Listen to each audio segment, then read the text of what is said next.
Hello， 大家好 ，Aaron 喺度 for Mac。咁今日做 update 就係 for iOS 15.3嘅 update。今次嘅 update 咧就係做，今次咧就集中係 security update 嘅啫。即係今次 update 咧就15.3啦，就係修正一啲保安更新項目啦。咁啊一定要安嘅，一定要 download 咗佢。如果唔係咧就得嘅。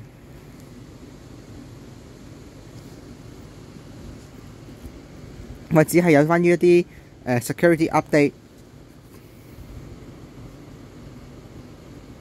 好，而一陣間要睇片講啊，一陣間睇下 Solo 題講片咧就講15.3。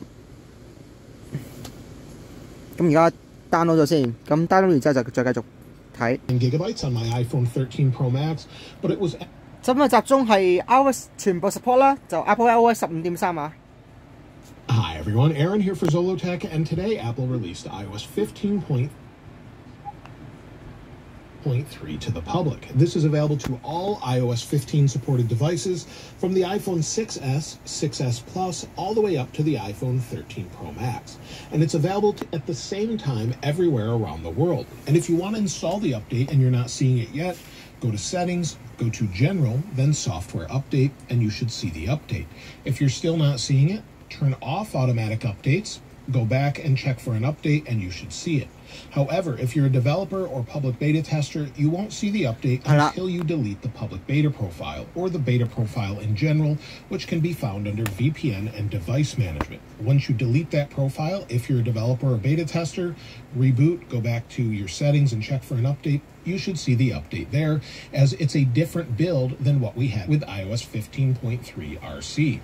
And so as far as this particular update, this was a very large install if you were a developer, coming in at 5.19 gigabytes on my iPhone 13 Pro Max, but it was anywhere between 1 to 5 gigabytes depending on your device. So on my 13 Pro Max, it was 5.19, and it was between 1 and 5 gigabytes on all the devices you see here, the iPhone 11, iPhone 10, iPhone 6S Plus. Along with this, Apple also released iPadOS 15.3 that I have on my 12.9-inch iPad Pro from 2021, along with watchOS 8.4, tvOS 15.3, HomePodOS 15.3, and macOS 12.2. All of those are available now at the same time all around the world.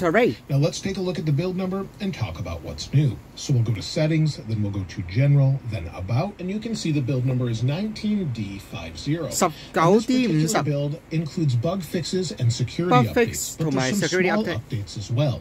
However, the first thing is, if you're on the public version of iOS 15.2.1 and updating to 15.3, you'll have a modem update. However, if you're on 15.3 release candidate and updating to this,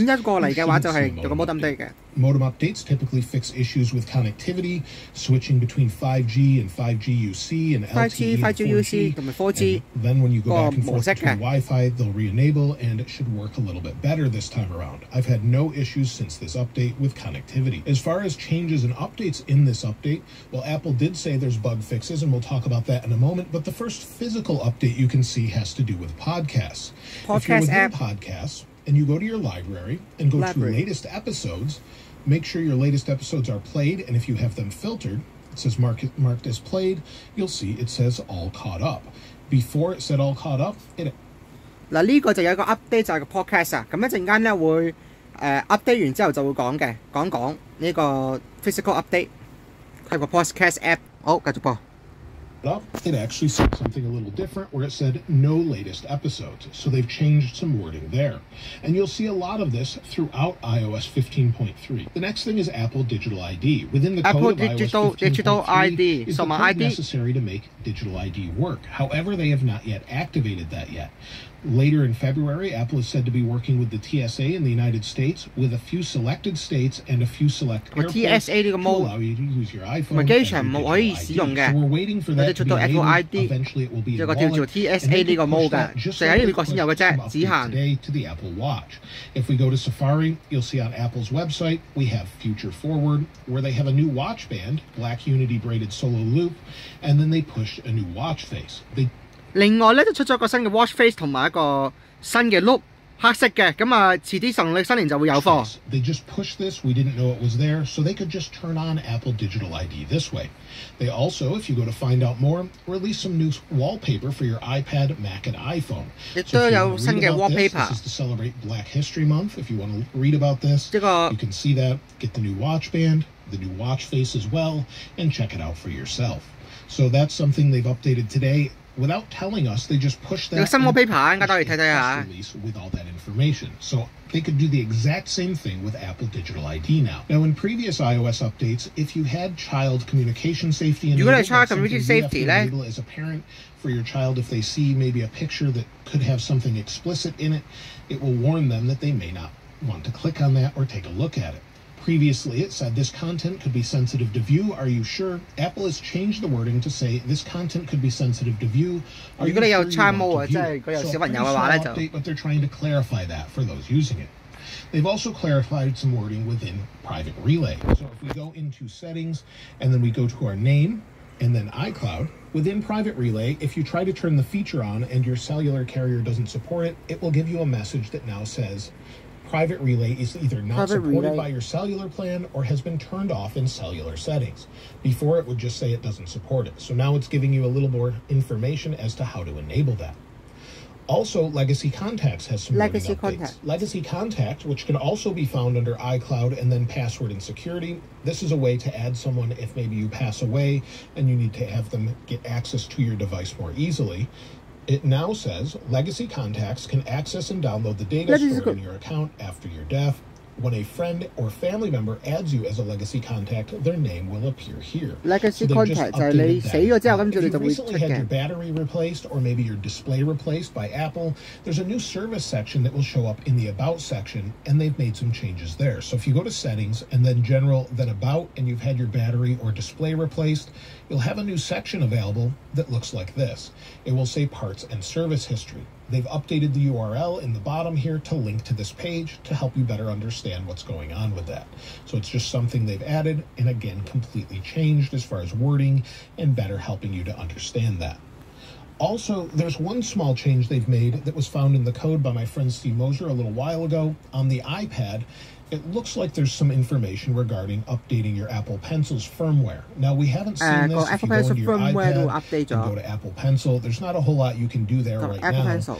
But in the future, it looks like maybe we can update the firmware there, or it might be a diagnostic tool for those Apple geniuses in the Apple Store. So right now we can't do anything with it, but there's code there related to that. So maybe we'll see some new features or changes in the future. iOS 15.3 has quite a few security updates in it. If we go to Apple's security update website, you'll see here they list all of the new updates. And if we go to iOS 15.3 and iPadOS 15.3, you'll see that they've updated 10 different things.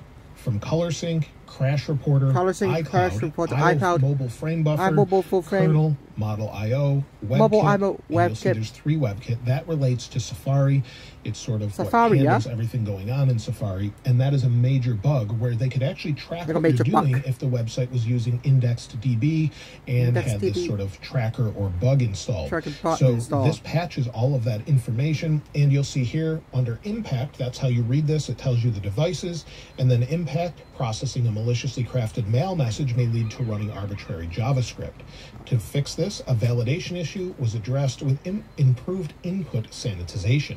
Again, if we go down, processing maliciously crafted web content may prevent content security policy from being enforced. To fix it, a logic issue was addressed with improved state management. So again, that information is here, as well as someone that kind of tipped them off to something they need to patch. So you can see that here, and I'll link that in the description. Now, performance overall seems to be quite good. Like I've mentioned, ProMotion is nice and fast. I've mentioned this quite a few times before. It seems like it's nice and fast. It ramps up quickly to those higher frame rates. On older devices, whether that be an iPhone 10, an iPhone 11, iPhone 6S, if we go to maybe Minecraft here, I loaded that. We'll see how quickly it resumes in real time. Give it just a moment. Frame rates seem to be decent, so there we go. We're already in, and we can walk around, and frame rates seem to be decent overall when I used this before, and again after resuming. The same thing is true on older devices, so if you have an older 6S, 6S Plus, SE, seems to be nice and fast as you go into things like music, You'll see it's a little bit choppy there. It may take some time to load, but in general, it seems to be okay with loading and everything else. Now, one thing I wanted to note is that it does get quite a bit warm as you're installing this update. I noticed that not only on this phone, but on the other phones here. So while it was installing, the entire back of my phone was warm. Don't be alarmed, it's normal. Apple will manage that heat overall, but that happens when it's using the processor intensively and pulling a lot of current from the battery. So it will get a little bit warm. It's nice and cool to the touch now, but initially it was quite warm. Now, as far as battery life, let's go ahead and take a look at that. Under settings, we'll go to battery and then battery health, and I'm at 100% battery health. If we take a look at the last 10 days, I've been running 15.3 full time, but if we go back to yesterday with the release candidate, I had 3 hours and 56 minutes of screen on time, 13 hours and 18 minutes of screen off time. That may be related to the music bug. So we could still have that music bug. It's possible it's still here. And if you're not familiar with that bug is when you're using music and streaming music, sometimes it can cause an issue where it uses additional CPU power, and then in turn drains the battery more. So that's something that they hopefully have patched, but they haven't mentioned, and they may have left for a future update. So we don't really know about that just yet. As far as the storage bug, if we go to settings, we'll go to general, iPhone storage. Under